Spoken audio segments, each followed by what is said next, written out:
वचन चाहता हूं आपको प्रभु होली स्पिरिट के जरिए जो मिला है कि आप इस दिन से अपने आप को बदलें, अपने आप को चेंज करें, अपने आप को चेक करें, अपने आप को परमेश्वर के साथ जोड़ें। ये नए साल को आप प्रण करें। अगर आप दुआ नहीं करते तो आज यहाँ इबादत में प्रभु के साथ वायदा करके जाएं कि ये नया साल आपने मुझे जिंदा रख के दिया, मैं रोजाना दुआ करूंगा। अगर आप वचन नहीं पढ़ते तो आज दुआ करिए, आप वचन पढ़ेंगे। आज अगर आप संगति नहीं करते, दुआ करिए कि मैं संगति करूंगा। बोलो हालेलुया, बोलो हालेलुया, बोलो हालेलुया। मत्ती रसूल की इंजील उसका पहला अध्याय उसकी 21 जरा पढ़ दीजिए, वचन शुरू करें हम।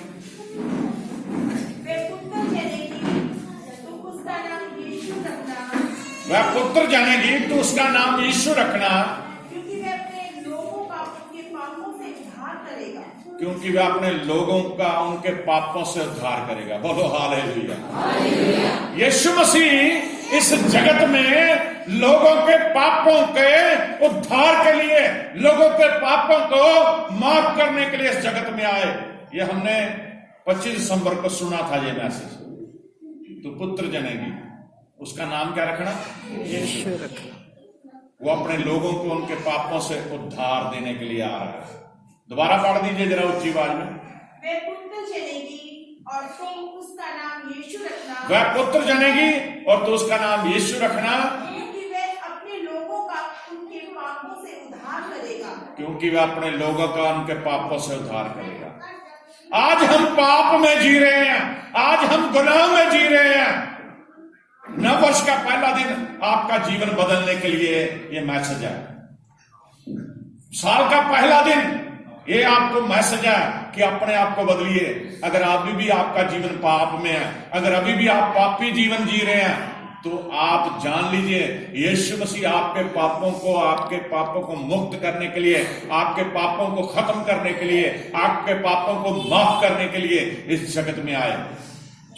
और अगर आप उस गुरु को मानते हैं, जिसको आप पूजते हैं, जिसकी आराधना करते हैं, जिसके ऊपर भरोसा रखते हैं, तो जान लीजिए कि वो हमारे पापों के लिए इस जगत में आया। मैं जब भी दुआ करता हूं, मैं दुआ करता हूं प्रभु यीशु मैं पापी हूं।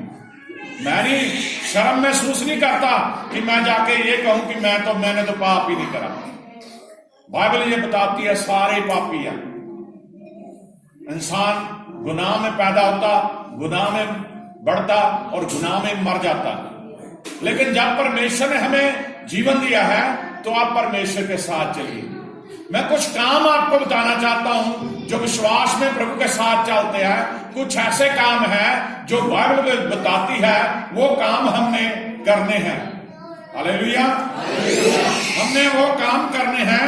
उन कामों के बारे में हम बाइबल में से पढ़ेंगे जो विश्वासियों के लिए परमेश्वर ने ठहराए काम, वो काम हमने करने हैं। हम पढ़ेंगे रोमियो का खत उसका 12 अध्याय, रोमियो 12। और बहुत ही आपको एक बात बताता हूं, रोमियो की जो पत्री है, रोमियो का खत है जो पौलुस रसूल ने लिखा रोमियो की कलीसिया को, इसे बाइबल का हार्ट कहते हैं, बाइबल का दिल कहते हैं। और अगर आप दिल की धड़कन बंद हो जाए तो इंसान जीवित नहीं रहता। ये दुनियावी तौर पे हम जानते हैं। ये बाइबल का पूरा इस अध्याय को जब हम पढ़ते हैं, इस पत्री को, ये बाइबल का दिल है। रोमियो का खत उसका 12 अध्याय, उसकी पहली आयत से पढ़ना शुरू करें और बड़े ध्यान से सुनिए। आज नव वर्ष के पहले दिन परमेश्वर आपसे क्या चाहता है, आप कैसे काम करें। हाँ जी। इसलिए हे भाइयों, मैं तुमसे परमेश्वर की दया स्मरण दिलाकर विनती करता हूँ। यहाँ पे पौलुस ये कहता कि इसलिए हे भाइयों, मैं परमेश्वर की दया तुम्हें स्मरण करा के ये विनती करता हूँ कि अपने शरीरों को जीवित, अपने शरीरों को जीवित, आज दिन है, अपने शरीरों को जीवित और पवित्र और पवित्र परमेश्वर को भावता हुआ बलिदान करके चढ़ाओ। परमेश्वर को भावता हुआ बलिदान करके चढ़ाओ। बड़े ध्यान से सुनना, मैं आपको वो बातें बताने जा रहा हूं। आपने वचन बहुत बार सुना होगा, कई लोगों ने पढ़ा भी होगा, लेकिन इसके ऊपर ध्यान नहीं किया। आज जब सुबह मैं परमेश्वर से बातचीत कर रहा था, आज मैं सुबह जब परमेश्वर से बातचीत में लगा था, तो मुझे ये मैसेज कल ही मिल गया था कि ये मैसेज बताया जाए कि जो विश्वासी हैं उनके काम कैसे होने चाहिए। परमेश्वर आपसे बदलाव चाहता है। परमेश्वर चाहता है आप पाप को छोड़ दें। मत्ती 1:21 में अभी हमने पढ़ा, वो पुत्र जनेगी और उसका नाम यीशु रखा जाएगा, क्योंकि वो अपने बच्चों को पापों से मुक्त करने के लिए इस जगत में आया। Hallelujah, hallelujah, hallelujah. अगर आपने पापों से मुक्त होना है तो परमेश्वर की हजूरी में जरूरी है कि उन पापों से मुक्ति पाने के लिए काम करिए। अपने शरीरों को जीवता बलिदान परमेश्वर को चढ़ाएं। हाँ जी, यही तुम्हारी आत्मिक सेवा है। यही तुम्हारी आत्मिक सेवा है। इस संसार के सदृश्य ना बनो, इस संसार जैसे ना बनो, परंतु तुम्हारे मन के नए हो जाने से तुम्हारा चाल चलन भी बदल जाए। तुम्हारे मन के नए हो जाने से तुम्हारा चाल चलन बदल जाए। पूरा साल हमने जो कुछ भी किया, बार बार आपको मौके मिले बदल जाइए।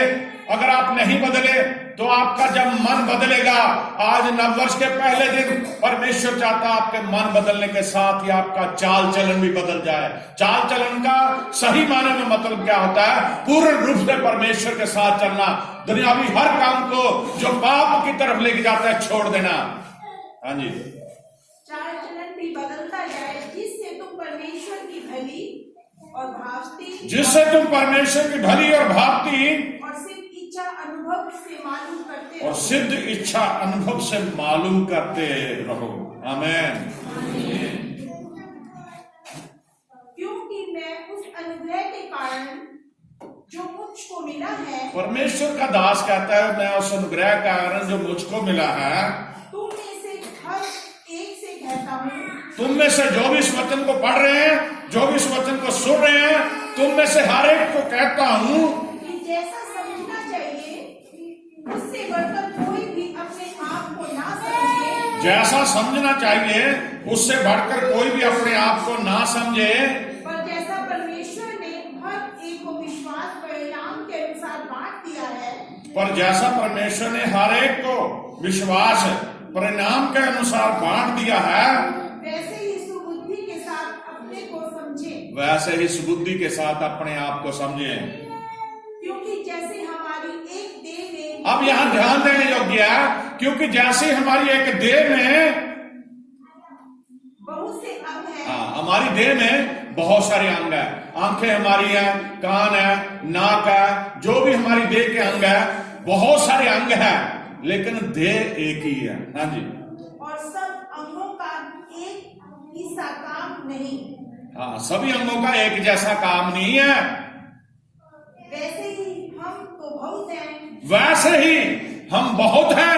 मसीह में एक देह होकर आपस में एक दूसरे के अंग हैं। मसीह में एक देह होकर आपस में एक दूसरे के अंग है। जैसे प्रभु का दास बता रहा है पौलुस कि हमारा शरीर के बहुत सारे अंग हैं, लेकिन सभी अंगों का अलग अलग काम है। समझ आ रही बात आपको? सभी अंगों के अलग अलग काम है। इसी तरह से जब हम परमेश्वर की यीशु मसीह के में विश्वासी हैं, वैसे हम जो बहुत ज्यादा हैं, मसीह में एक देह होकर आपस में एक दूसरे के अंग हैं। मसीह में एक देह है और एक दूसरे में फिर देह होने के बाद एक दूसरे में अंग है।